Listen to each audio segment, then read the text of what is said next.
Viva, you are a delight.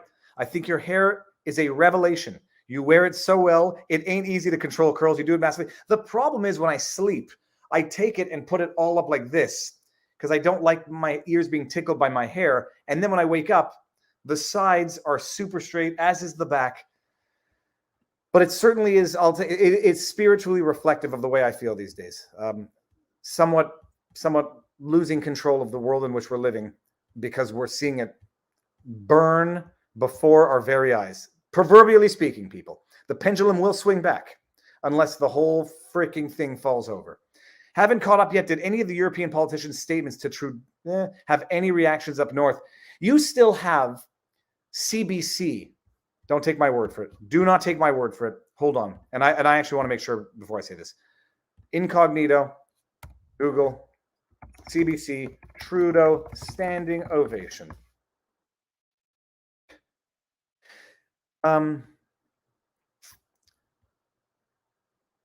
KBC, here's the thing. CBC reported that Trudeau received a standing ovation. Well, let me just go to the tweet because I need to see the original story. You know what? This is why you have to verify, because people were saying that CBC said that Trudeau got a standing ovation in the European Parliament, but I can't seem to find a story from the CBC showing that he got a standing ovation. Okay, so we'll put that on pause, and I'm going to go back afterwards, which is why it's very important to double check your own memory in life. But no, there's been no fallout here. People, by and large, still haven't even heard about that ridiculous biting speeches by four members of European Parliament. Hold on, I'm going to go get that. Viva clips Trudeau. 4 European parliamentarians, at least, gave the most blistering speeches targeting Justin Trudeau. Here, share this around, people. It's got 266,000 views. This is just a straight up montage of 4 members of European Parliament, one of whom's a judge, utterly lambasting Justin Trudeau. They have, from what I understand, since been maligned as being, you know, what do you accuse someone who criticizes your dear leader? They're right-wing extremists. But no, look, it's people who don't want to know, don't know. People who only see the front end of Justin Trudeau speaking to Parliament, don't see the back end. He's speaking to a 1/4 full, 3/4 empty Parliament, by my estimate. So yeah,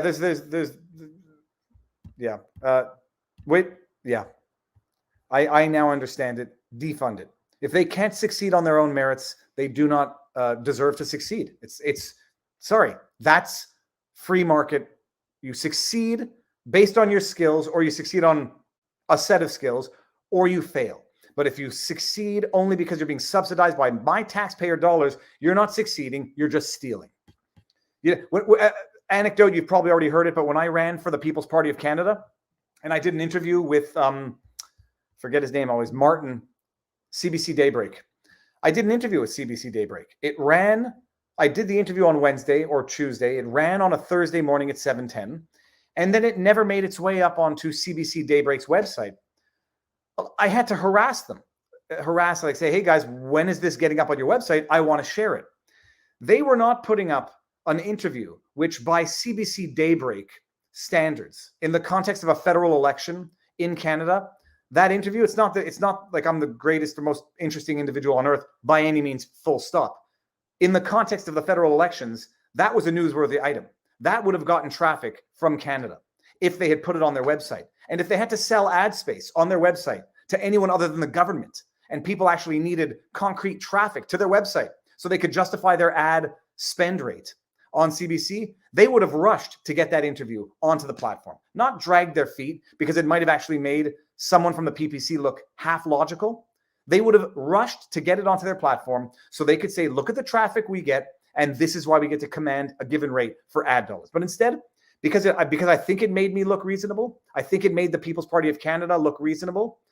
They had no vested interest to put it on their website because they don't need to earn their dollars. They dragged their feet. They only put it up on their website Sunday afternoon when the election and the vote was that Monday. the next Monday.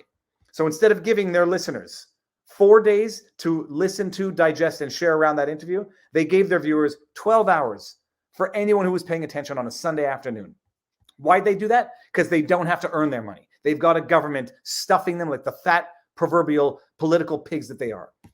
They just can sit there sucking at the government's teat, $1 billion a year, and they don't have to earn it. They don't even have to pretend that they're trying to earn it.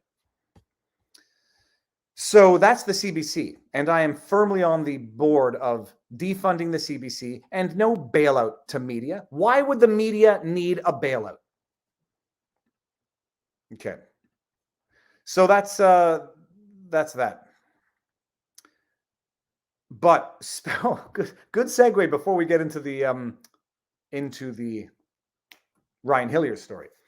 CBC, above and beyond being lazy because they've been sucking at that government teat for too long, it makes you lazy. Whether you like it or not, when you get too comfortable, you get lazy. When you no longer have to fight when you no longer have to work for what you need or want in life, you get lazy.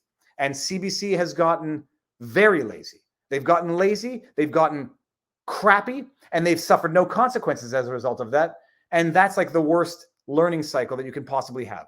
Get lazy, don't produce, don't be good quality journalism, and still get pay and raise. My God. And still get paid and raises. And I don't know how it works with the government in terms of whether or not they increase that $1 billion, but don't work, don't earn your audience, and still get paid $1 billion a year between CBC and Radio-Canada. Oh, and that's not to mention COVID ads, which the government runs on CBC, Radio-Canada, and other subsidized media. The government subsidizes outright CBC, Radio-Canada, then buys ad space, which is disguised subsidizing. They bail out the mainstream media to $600 million a year. Then they, under the table, disguised subsidize them through COVID ads.